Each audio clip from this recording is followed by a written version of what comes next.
Welcome back sa aking channel. Tahimik lang ang pamilya Gutierrez sa pinagdaanan ng kanilang padre de pamilya na si Eddie Gutierrez na dumaan pala sa isang operasyon kung makailan lamang. Sa ngayon, nasa 82 taon na ang veteranong aktor at ng butihing asawa ni Annabel Rama. Wala naman kasing paramdam mula sa mga anak dahil ang huling post ni Raymond ay noong nag-out na siya. Kung hindi pa pinost ng pangalan ng anak ni Annabel Rama na si Rofa Gutierrez ay hindi malalaman ng publiko na may prostate cancer nga ang aktor.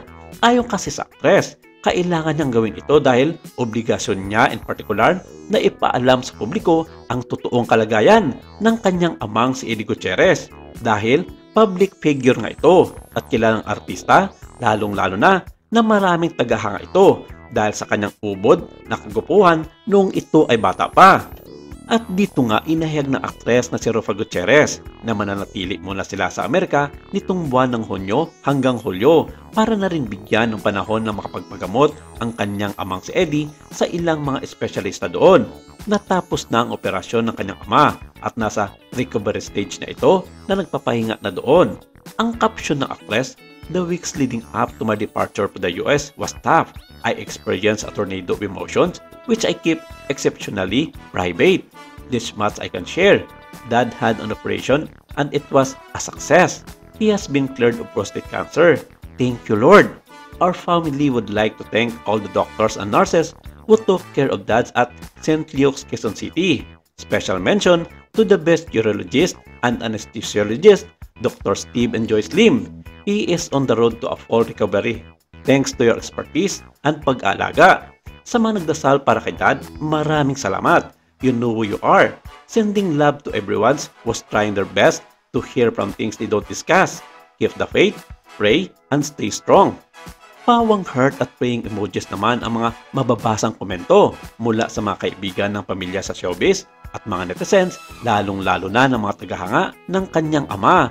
Tinagurian na ring Elvis of the Philippines si Eddie Gutierrez noon dahil sa kanyang angking kagupuan na may pagkahawig nga sa namayapang King of Rock and Roll na si Elvis Presley.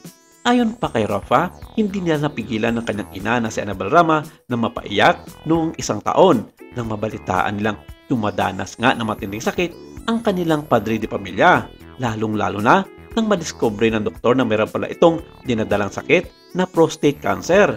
Ito ang dahilan kung bakit inirekomenda ng kanilang doktor dito sa Pilipinas na dalhin na sa Amerika ang kanilang ama at doon na magpapagamot dahil kompleto ang mga kagamitan sa US para sa mga katulad na sakit na dinadalas ngayon ni Eddie Gutierrez.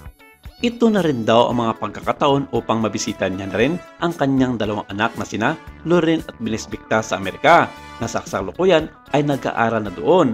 Ayon pa sa aktres, pagdating nila doon ay babalik naman ang kanyang inang si Annabel dito sa Pilipinas upang asikasuhin ang kanilang mga negosyo at ilang pang mga showbiz commitment sa iba't ibang network na TV station.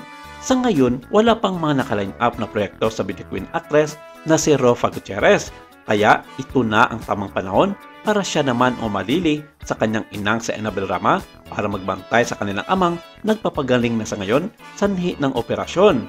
Samantalang walang naging payag ang kanyang kapatid na si Richard Gutierrez tungkol sa kalagayan ng kanilang ama dahil na rin sa mga bagay na nangyari sa kanila ng kanyang dating asawa na si Sara Labate. Matatanda ang ginimbal noon ang showbiz industry. Nang babalitaan, hiwalay na ang dalawa dahil sa hindi maipaliwanag na rason ng kanilang hidwaan. Maraming salamat. Ito lang muna ang ating update for today.